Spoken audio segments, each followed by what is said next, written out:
At Westside Middle School, 13-year-old Malik Sanders was just another quiet student, easily overlooked, often underestimated, and frequently targeted by his strict math teacher, Miss Hardwick. To most, Malik seemed like a troubled boy who showed up late, avoided eye contact, and struggled to fit in. But behind his silence lay something extraordinary, a mind built for mathematics, quietly blossoming in the shadows. Ms. Hardwick, known for her rigid discipline and zero tolerance for defiance, had labeled Malik as problematic. His occasional tardiness and reluctance to sit were seen as signs of disrespect, rather than symptoms of something deeper. No one suspected the truth, that Malik was hiding bruises from a previous punishment, and more importantly, hiding a rare mathematical talent. At home, Malik wasn't surrounded by tutors or academic support. His parents worked long hours, his mother as a nurse's aide and his father on construction sites. Yet Malik found his sanctuary in numbers. While other kids played games or scrolled social media, he spent evenings at the public library, devouring calculus textbooks meant for college students, teaching himself through online videos and forums. Though he kept his passion hidden, Malik's notebooks overflowed with integrals, theorems, and problem-solving strategies far beyond his grade level. But no one at school had noticed. Not until the day Malik defied Ms. Hardwick in class, refusing to sit, refusing to be humiliated, and unknowingly setting in motion the unraveling of a system that had ignored him for far too long. It was supposed to be a lesson in humiliation. When Malik Sanders refused to sit in class, citing back pain from an unspoken punishment, Ms. Hardwick decided to make an example out of him. With a cold smile, she erased the board and replaced the 8th grade algebra problem with something far beyond the class level, an advanced calculus equation from her 11th grade curriculum. The challenge was clear: either solve it in 5 minutes or face a week of detention. She expected him to freeze. She expected him to fail. What she didn't expect was brilliance. The room fell silent as Malik stared at the equation. His heart pounded, but not from fear. For the past year, Malik had secretly studied mathematics far beyond his grade, working through university-level problems at night in the dim light of his shared bedroom. To him, the symbols on the board weren't intimidating, they were familiar. With trembling hands, he picked up the marker and began solving the problem step by step.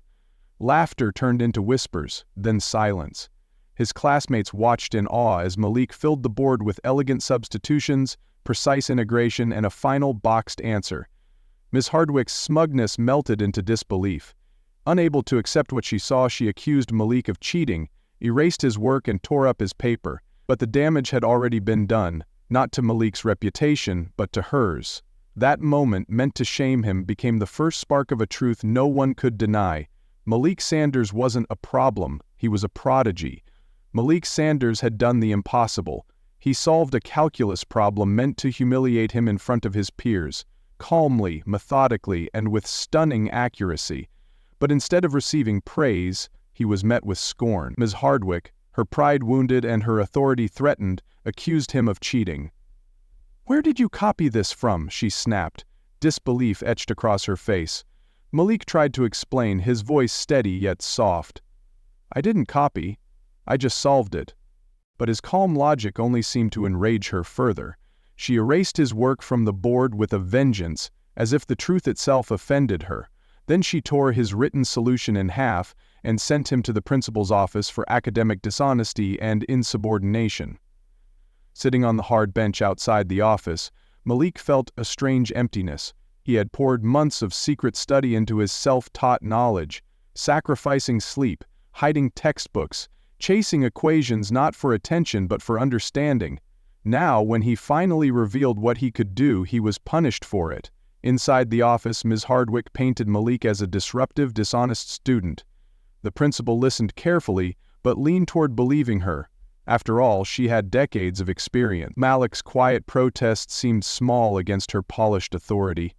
No one wanted to believe that a quiet 8th grader from a working-class family could master college-level calculus. And yet, Malik's mind had. But in a system built to reward obedience more than originality, his brilliance was treated as a threat. And so, the boy who solved the impossible found himself not on a podium, but on trial. Just as Principal Williams was about to hand down punishment for Malik Sanders, the door to his office opened. In stepped Ms. Carter, the school's vibrant and well-respected science teacher. Her eyes locked onto the detention slip in Malik's hands, and her tone shifted from casual concern to firm advocacy. "What happened here?" she asked. Ms. Hardwick, already seated with her arms crossed, replied coldly, "He disrupted my class and pretended to solve an advanced calculus problem. It was a clear act of academic dishonesty." But Ms. Carter wasn't convinced. She looked at Malik. "Was this related to your science fair project from last spring?" she asked. Malik nodded slowly. "The one with differential equations?" she clarified. "Yes," he whispered. Principal Williams blinked. "What project?" Ms. Carter explained how Malik had used mathematical modeling in a project that won awards at the regional level, how he had independently applied advanced calculus to analyze plant growth patterns. She had noticed his aptitude early on, when he submitted lab reports with formulas far beyond the curriculum. "He's not cheating," she said. "He's gifted." Still, skepticism filled the room. When Principal Williams asked why Malik hadn't spoken up before, Miss Carter answered gently, "Because he didn't want to draw attention to himself." Then, with great care, she addressed the other issue, the physical pain Malik had mentioned. Ms. Hardwick dismissed it as theatrics, but Miss Carter insisted. She asked Malik to show them his back. Hesitant but trusting her, Malik lifted his shirt slightly, revealing angry red welts. Gasps filled the room. Principal Williams' expression turned grim. In that moment the narrative shifted. Malik was no longer the disobedient student. He was a victim. A genius hidden in plain sight, and someone finally willing to speak his truth, with a teacher who dared to listen. The next morning, Malik Sanders sat alone in a quiet conference room, a sharpened pencil in hand and a stack of math problems in front of him. The air was heavy with tension. Principal Williams had arranged for a supervised test, one that would settle the matter once and for all. Ms. Hardwick had prepared the exam herself, filling it with problems from multiple grade levels, including advanced placement calculus. She was confident Malik would falter, but this time the challenge was on neutral ground. Outside the room, Ms. Carter waited anxiously.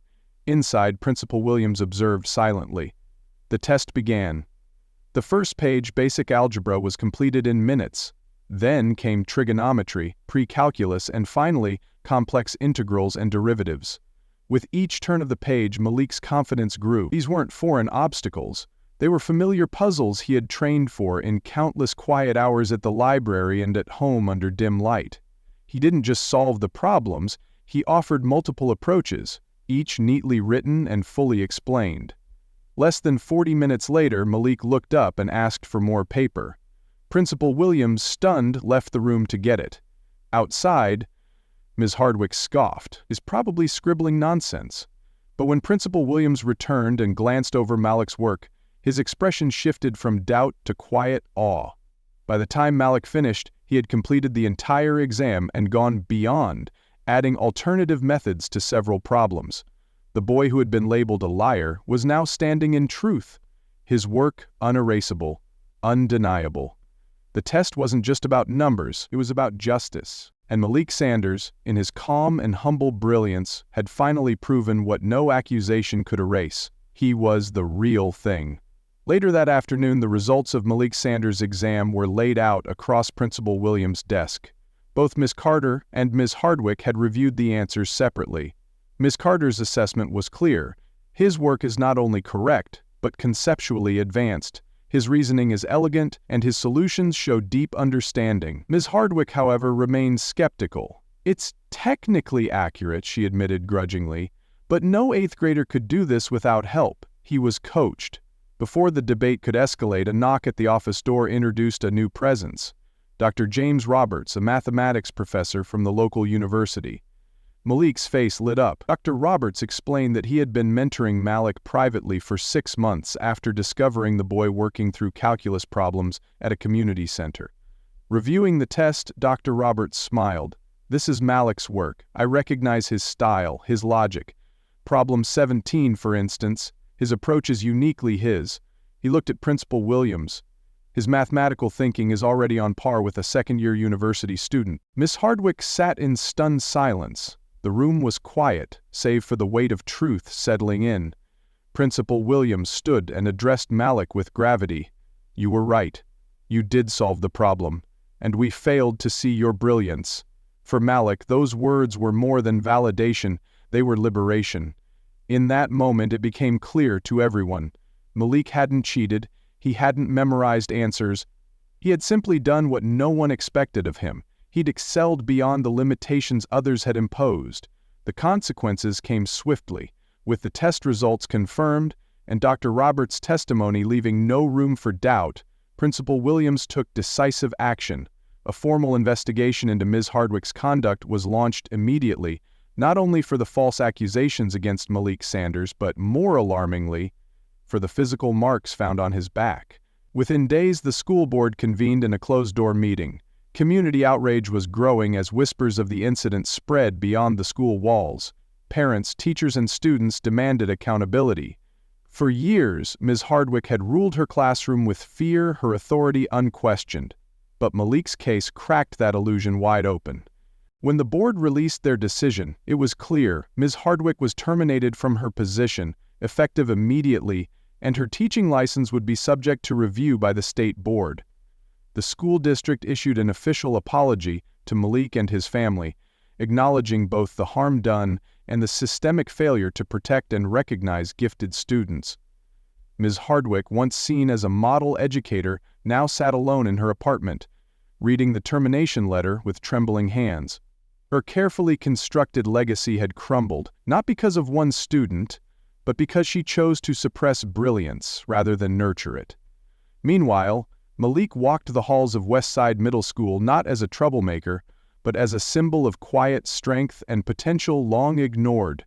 The teacher who had tried to break him was gone, and in her absence, a new era of recognition, respect, and reform had just begun. In the weeks following Ms. Hardwick's dismissal, Westside Middle School began to change, not just in policy, but in spirit. Hallways once filled with silent tension now carried the echoes of open conversations, peer collaboration, and mutual respect. And at the center of this quiet revolution stood Malik Sanders. No longer overlooked, Malik had become an unexpected symbol of transformation. Students who once mocked or ignored him now sought his help with homework or invited him to join their group projects. Teachers, too, began paying closer attention to students who showed signs of untapped potential, determined not to repeat the mistakes that had failed Malik for so long. Every Tuesday and Thursday morning, Malik attended advanced math classes at the local high school, placed in a curriculum that finally matched his capabilities. In the afternoons, he returned to Westside, often spending time in the library tutoring younger students. "You don't have to be loud to be smart," he told a shy sixth grader one day. "You just have to believe your mind matters." Even the physical space reflected change. Ms. Hardwick's old classroom had been reassigned to Mr. Diaz, a young and dynamic teacher known for encouraging creativity and curiosity. The energy was different now. Students raised their hands more, they smiled more, and they listened to each other and to themselves. Malik never asked to be a hero, he never sought attention. But by standing up first in pain, then in courage, he had sparked a ripple effect that would impact generations. His journey had begun in silence, but now his presence spoke volumes. Malik Sanders' story reminds us that brilliance often hides in quiet corners, and that the greatest injustice we can commit is to overlook it.